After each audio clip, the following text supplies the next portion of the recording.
Enquanto bilhões de pessoas seguiam suas vidas normalmente, algo com o tamanho de um prédio de 5 andares cruzava o espaço a quase 9.000 km por hora. Não era um asteroide, não era um meteoro, era um foguete, perdido há quase um ano e meio. E quando os cientistas notaram, ele estava a caminho da Lua. A colisão era inevitável e eles não tentaram impedir. Na verdade, estavam empolgados com a possível colisão. E para entender o porquê, precisamos voltar em janeiro de 2025. Na Flórida, um Falcon 9 da SpaceX decolou carregando o Blue Ghost da Firefly Aerospace e o Resilience da empresa japonesa iSpace. O primeiro estágio retornou à Terra, o segundo continuou no espaço. O Blue Ghost pousou na Lua, o Resilience não, mas o estágio superior do foguete continuou vagando, cerca de 4 toneladas de metal, sem motores, viajando durante 18 meses. A gravidade da Terra, da Lua e do Sol alterou lentamente sua trajetória. Astrônomos acompanharam os dados e perceberam algo estranho. O foguete estava convergindo para a Lua. A NASA confirmou, o impacto era inevitável. Isso criou uma oportunidade rara. Os cientistas conheciam o peso, o formato, a velocidade e a trajetória aproximada do objeto. O Falcon 9 atingiu a Lua a aproximadamente 8.700 km por hora. O clarão durou menos de um segundo. A nova cratera surgiu, com cerca de 20 metros de diâmetro. Para nós parece enorme, mas para a Lua foi só mais um dia comum no espaço. A Lua é bombardeada há milhões de anos, e algumas colisões foram milhares de vezes maiores que a do Falcon 9.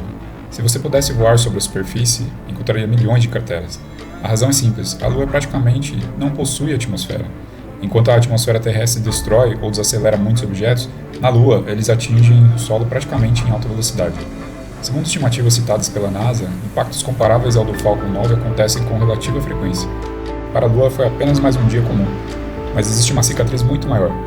A bacia Polo Sul, Aitken, possui aproximadamente 2.500 km de diâmetro e cerca de 8 km de profundidade. Ela surgiu há mais de 4 bilhões de anos, quando o sistema solar ainda era um lugar caótico, repleto de colisões. A Terra também foi atingida, mas nosso planeta apaga suas cicatrizes com vulcões, oceanos, chuva, vento, placas tectônicas. A Lua não. Ela praticamente congelou no tempo. Até os mares escuros que vemos na Lua cheia são consequência de impactos. Enormes planícies de lava solidificada que preencheram bacias depois de colisões gigantescas. E algumas marcas foram feitas por nós. Em 1959, a União Soviética lançou o Luna 2, o primeiro objeto construído pela humanidade a alcançar outro corpo celeste. Depois vieram as missões Ranger e os estágios Apollo. Em 2022, outro estágio de foguete atingiu o lado oculto da Lua. Mas nenhuma dessas colisões chega perto da mais importante, porque existe uma hipótese de que a Lua inteira nasceu de uma colisão. Há cerca de 4,5 bilhões de anos, a Terra era jovem, quente e completamente diferente. Ao seu redor, corpos gigantes percorriam órbitas caóticas. Em algum momento, a Terra se chocou com um protoplaneta, mais ou menos do tamanho de Marte. Uma enorme nuvem de material incandescente passou a orbitar o nosso planeta. Então a gravidade começou a juntar os fragmentos, pedaços menores formaram blocos maiores, até que um novo corpo surgiu, a Lua. As missões Polo trouxeram rochas lunares cuja composição era extremamente parecida com a da Terra. Isso fortaleceu a hipótese de uma origem comum, que continua sendo a explicação mais aceita para o nascimento da Lua. E isso torna a Lua ainda mais estranha. Quando olhamos para ela, talvez estejamos olhando para um pedaço da própria Terra. E talvez aquela colisão tenha ajudado a tornar a vida possível.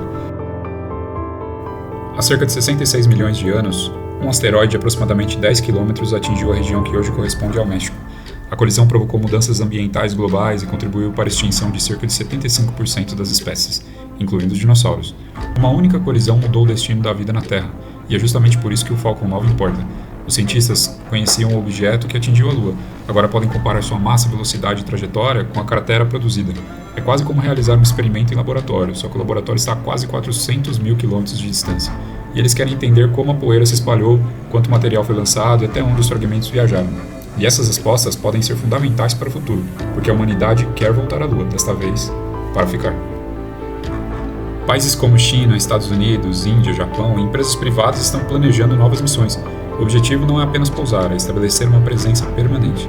Só que a Lua é extremamente hostil. Durante o dia, a temperatura pode ultrapassar 120 graus Celsius, à noite pode cair abaixo dos 170 graus negativos. Não existe ar, chuva ou proteção natural contra a radiação. E agora sabemos que existe outro perigo, que são os impactos. Imagine uma futura base no lar com painéis solares, laboratórios, habitats, veículos. Uma pequena rocha atinge o solo a poucos quilômetros dali. Na Terra, talvez ninguém percebesse, Na Lua, ela poderia lançar uma poeira de fragmentos em todas as direções. Por isso, os cientistas precisam entender exatamente o que aconteceu com a Falcon 9. Talvez futuras bases precisem ser construídas atrás de montanhas ou parcialmente subterrâneas. Quanto mais intensa for a exploração lunar, maior será a necessidade de segurança.